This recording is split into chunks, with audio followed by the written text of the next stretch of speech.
दोस्तों, ये पलम का पौधा है। 2 साल पूरी कर चुका है। पहले साल में मैंने इसे यहाँ पर कटिंग लगाई थी, उसके बाद 2 ब्रांचेज और जो है इस तरीके से इसकी बनावट हो चुकी है। बहुत ग्रोथ है इसकी।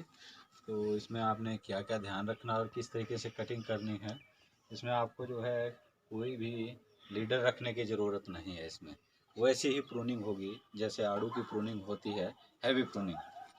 तो जैसे ये आपकी पिछले से पिछले साल की ग्रोथ थी और ये जो है आपकी इस साल की ग्रोथ है। तो इसी ग्रोथ को हमने आगे रखना है।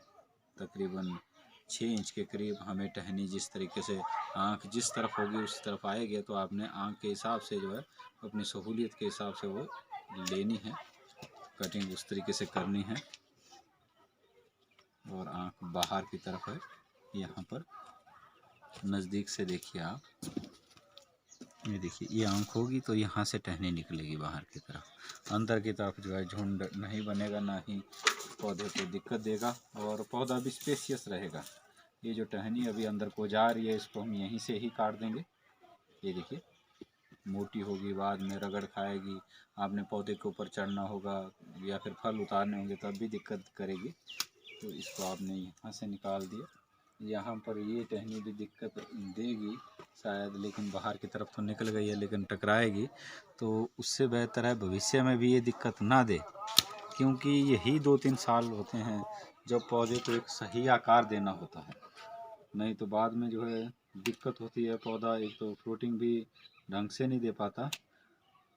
टहनियाँ आपने किस तरीके से बाहर को ही लेनी है, तो कटिंग का आपने विशेष ध्यान रखना है। इस तरफ जो आँख है वो दूसरी तरफ जाएगी, ये इस तरफ आएगी। और यहाँ पर भी आपने किस तरफ लेनी है, ऊपर की तरफ आएगी। यहाँ पर एक कटिंग हो गई आपकी।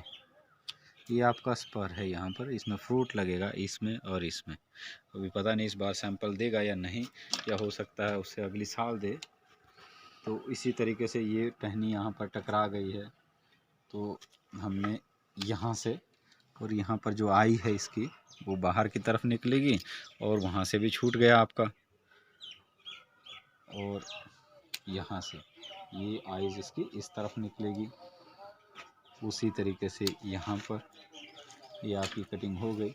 और यहाँ पर हमें यहाँ से काटना पड़ेगा इसको, थोड़ा सा टिप, और इसकी शेपिंग आ गई। अब बचता हमारा जो मेन ग्रोथ है इसकी, जो जहाँ सबसे ज़्यादा ग्रोथ हुई है उसको। तो एक तो मैं यहाँ से काट देता हूँ इसको। यहाँ पर नज़दीक में आपको देखेंगे इसको, ये देखिए आय, इसकी जो आय है इस तरफ से निकलेगा ऊपर की तरफ, आपका साइड की तरफ ब्रांच। इसको आपने तकरीबन इस तरीके से अपने हाथ से नाप लेना है कि आपको कितना चाहिए। तकरीबन वैसे 8 आपकी उंगली हो गई, 8 या 10 तो उतनी काफ़ी है। फिर इसी में जो है आपकी जो टहनियाँ है आगे को निकलेगी।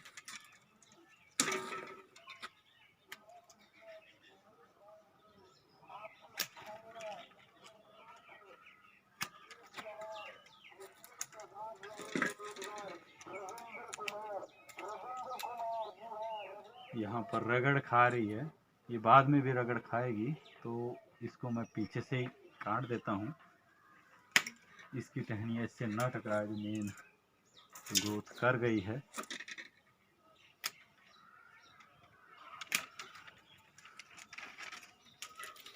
और यहाँ पर हमें एक रखना पड़ेगा, तो मैं नीचे वाले को काट देता हूँ। काटने का मकसद ये भी है कि इसकी टहनियाँ निकलेगी तो आपस में ऊपर भी टकरा रही है, यहाँ पर भी टकरा सकती है, तो इसीलिए मैं एक ही रखूँगा यहाँ पर।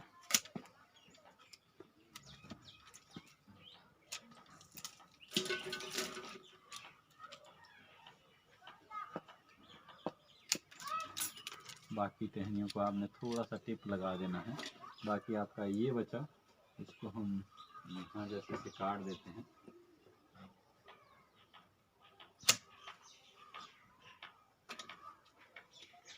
देखिए कितनी बड़ी टहनी है ये। और वहाँ पर झुककर अगर फल भी लगते इतने ऊपर तो बड़ी मुश्किल होती है। तो कटिंग का काफ़ी महत्व है और प्रूनिंग का भी अपना महत्व है। पौधे को किस तरीके से आपने शेप देनी है। तकरीबन पहली, दूसरी और तीसरी साल में अगर शेपिंग हो गई आपकी तो समझ लो एक बेस्ट पौधा आपने तैयार कर लिया। तो अगर इन सालों में अगर आप शेप नहीं दे पाए तो पौधा जो है अच्छा ग्रो नहीं करेगा, टेढ़ा मेढ़ा होगा, फल उतारने में दिक्कत होगी, साइज छोटा रहेगा। तो ये पलम की प्रूनिंग है, सेम ही प्रूनिंग है आड़ू की तरह। आशा करता हूँ आपको जानकारी मिली होगी। अगर इसके रिगार्डिंग अगर आपकी क्वेरीज बचती है तो आप ज़रूर कमेंट करें, उसका जवाब आपको मिल जाएगा। तो मिलते हैं हम अगली इसी तरह की प्रूनिंग की वीडियो में, क्योंकि अभी प्रूनिंग का सीज़न चला हुआ है। तो बने रहिए हमारे साथ, मिलते हैं।